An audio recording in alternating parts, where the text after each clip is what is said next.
ګرانو ملګرو سلامونه او ښې چارې. څو ورځې مخکې زما یوټیوب چینل کې دوه کسانو پوښتنه کړې وه. یوه لیکلي وو چې رسول او رسول څنګه لیکل کیږي، یعنی یو شان همداسې لیکل کیږي که په بل ډول لیکل کیږي. بل لیکلي وو چې لور او لور څنګه لیکل کیږي. بیا مثال هم فارسي ورکړی وو چې لور لکه دختر ته وایي، لور داس ته وایي. نو یوه یادونه زه وکړم چې لور، لور، لور، لور څلور ډوله پښتو کلمه ده.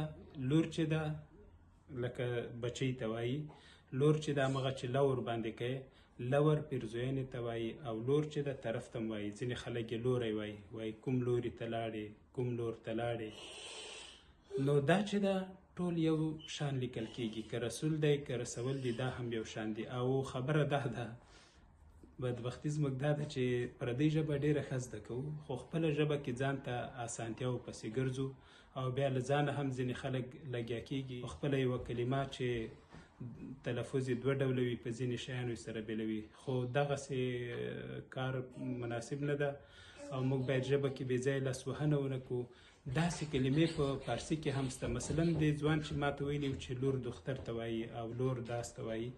اوس که همدې دختر ته راسو، فارسي کې دختر لور ته وایي، دختر جلکۍ ته وایي. بل دا ده چې فارسي کې د پیغلې لپاره کلمه نسته، دوی بیا له دختر سره جوان اضافه کې وایي، دختر جوان مطلب پیغله. دویم کی او کی ده، کی څوک او کی کله، دا هم دوی یو ډول لیکي. دختر هم چې لور ته که وایي او که پردۍ جنۍ ته وایي یو ډول لیکي. یا شعر دی، شعر او شیر یو ډول لیکي. شعر زمري ته وایي او شیر شودو ته وایي. وایم داسې یوه ژبه هم نشته چې دغه ډول کلمې پکې نه وي. انګلیش ته به راسو، اوس دغه کلمه د ریزومي که شوه اسم شو، سی وي ته وایي، او که ریزیوم شه فعل باندې واوښته بیا څه ته وایي؟ پیلولو ته وایي. لیکل کېږي یو ډول، خو جملې ته بیا ګوري چې اوس دا ریزومي ده او که ریزیوم ده.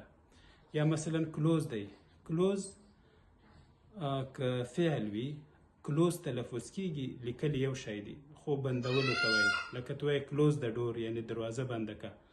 او که بیا صفت باندې بدل شي، لیکل همدا یو شی دی، خو بیا کلوز ویل کېږي. ته وایي شي از مای کلوز فرینډ، هغه زما نږدې ملګرې ده. نو دغه دوه کلمې شوي. یا وینډ، وایند، دواړه یو ډول لیکل کېږي. وینډ چې اسم وي باد ته وایي، وایند غبرګول یا قاتولو ته وایي. دا لکه مخکې ما د رسول خبره راغله، په عربي کې هم دا شیان شته. لکه غسل او غسل دواړه یو ډول لیکل کېږي، خو که غسل یې تلفظوي د یو شي مینځلو ته وایي، او که غسل کې بیا د ټول ځان یا مینځل یا حمام کول. یا مثلا همدې عربي کې لکه سولات هم درې ډوله معناوې لري. سولات لمونځ ته هم وایي، پیغمبر باندې هغه ځانګړي درود ته هم وایي، او رحمت هم لکه چې وایي. خدای وکړي دغه عربي دوه مثالونه به زما سم وي، خو دا ما ماشومتوب کې اورېدلي وو. اوس بیرته همغې خبرې ته راځم. 2000 کال به و، موږ پېښور جهانګیرآباد کې افغان ادبي بهیر کې وو. بیا دا د بهیر د غونډو راپورټ به لیکل کېده. بیا راپورټر چې راپورټ ووایي، استاد صمیم ورته ویلې چې داسې مه وایه چې داسې نه کوو، داسې ووایه چې موږ داسې نه سو کولی. مطلب یې دا و چې ژبه کې موږ دا واک نه لرو چې ووایو چې موږ ژبه داسې نه لیکو. نه، داسې به وایو چې دا ژبه داسې لیکلی نه شو، یعنی دا زموږ واک کې نه ده. نو له ځانه به په ژبه کې په خپله څه نه جوړوو، کوم چې د ژبې چوکاټونه دي همغه سره به په مخ ځو. او یعنی دغه ټولې ژبې دي چې همدا ډول ځانګړنې وبولي، هر څه یې وبولي، دا لري. مثلا ځینې خلک کسان پاڅېدلي دي، یو او یو د توپیرولو لپاره یې یو ته بل وهه ورکړی، خو دا یعنې تېروتنه ده. یو بل لوی جنجال زموږ دا ده چې کله د یوې ستونزې په حل خبره کوو، حل یې ورته پیدا کوو، بیا په دې سوچ نه کوو چې دا موږ حل خو نورې ستونزې نه پیدا کوي، یا نور جنجالونه خو نه پیدا کوي. اوس دا یو چې ده یا یو چې ده، دواړه یو ډول لیکل پکار دي. یعنی یو ته بل وا ورکول پکار نه دي، ځکه چې بل وا ورکې زور په یې باندې راځي او یو ترې جوړیږي. اوس مثال زه درته وایم، خرو کې یو واو راځي، که بل واو ورکې بیا خورو ترې جوړیږي. یا وړو ده، که بل واو ورکې وړو ترې جوړیږي، لکه یو شی کموي ورکوټی کوي، نو یعنی یو واو سره دغه کلمه چې د تلفظ یې بدلیږي. نو یو چې دم په یو واو سره لیکي او یو هم په یو واو سره لیکل کیږي.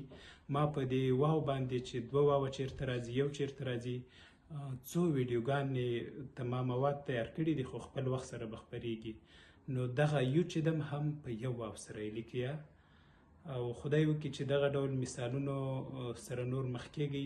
په ژبه کې له خپله ځانه لاس مه وهئ، څنګه چې راغلی دا همغه زده کړئ، نور پکې دغه مه کوئ مداخله. او مداخله بیا د هغه چا کار ده چې په ژبه پوهیږي. په دې هیله چې موږ لکه نورې ژبې زده کوو همغسې خپلې ژبې ته متوجه سو، او دا ونه وایي چې دا جنجال به زموږ په ژبه کوي. زموږ له ژبې نه باور وکړئ په نورو ژبو کې جنجالونه لا ډېر دي. ښه وخت ولرئ.